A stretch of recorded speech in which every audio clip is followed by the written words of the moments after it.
visually it looks like a lot of the smoke is going away, although we still have a lot of those warnings right now about the haze and everything like that.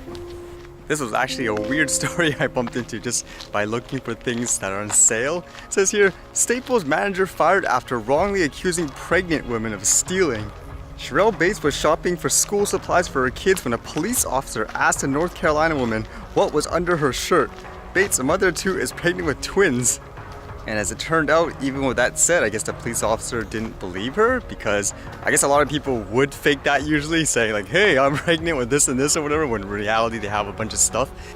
And evidently, as the title says, the manager was fired because of that bad judgment, I guess you could say. That's kind of a difficult situation, isn't it, for a lot of people? I guess in some cases, you just have to, if you don't know 100%, then you can't really say anything, but it makes you wonder how many people would think the manager was in the right to kind of be suspicious of it. Although even from working in retail before, from what I've learned, man, you just can't stereotype who the actual thief is. I remember when I worked at a store, it was a grand opening, huge store, big sale and everything like that. There was basically a crime in the very first day, and what it was somebody came in with a suit and everything like that, looks perfectly professional. And apparently what he did was he brought like a fake receipt. He just took an item from the shelf and then brought it to the return desk. So essentially he would try to get money for something he didn't pay for.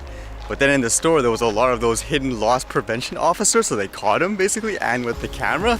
Like there, you just can't stereotype who the thieves are. Now for things like drones, this article is interesting because I often joke about this, but apparently it's a thing when people talk about things like safety. It says here, a drone program for real estate. Here's how it could save lives. Real estate entrepreneurs hope this technology lowers the number of fatal falls on construction sites. In 2016, falls resulted in 384 of 991 construction worker deaths in the United States, according to the federal government figures. But some entrepreneurs are proposing a new tool for construction inspections that could lower the number of workers' fatalities: drones. I guess as an example, it says drones are now taking care of roof measurements needed for solar panel installations, a job that used to require a person precariously stretching out a tape measure while trying to stay balanced on the top of a home or building.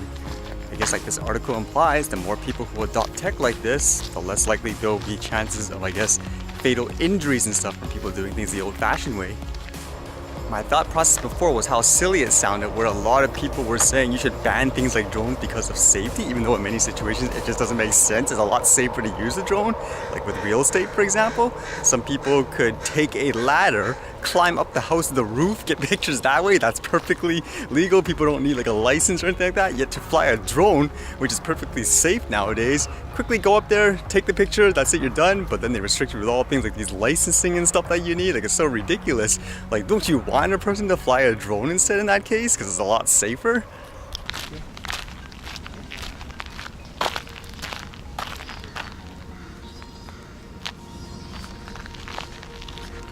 I know some people said in your country that's weird for the ducks to be that, I guess, unafraid of people walking. They're just used to it.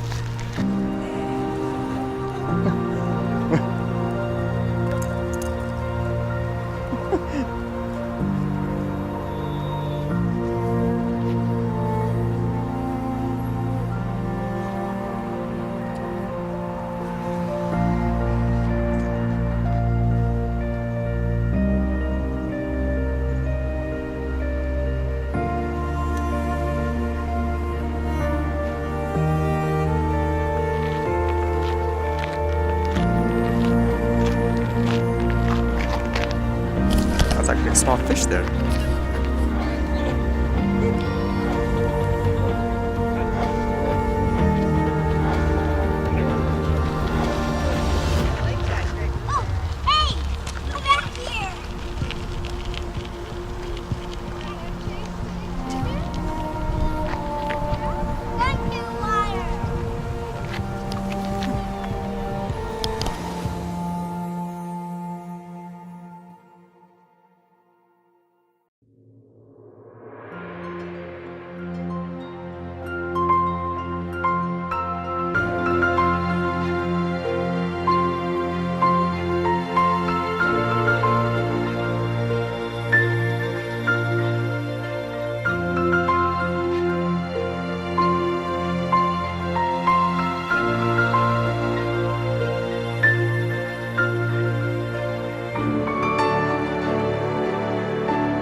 Alright, see you guys later.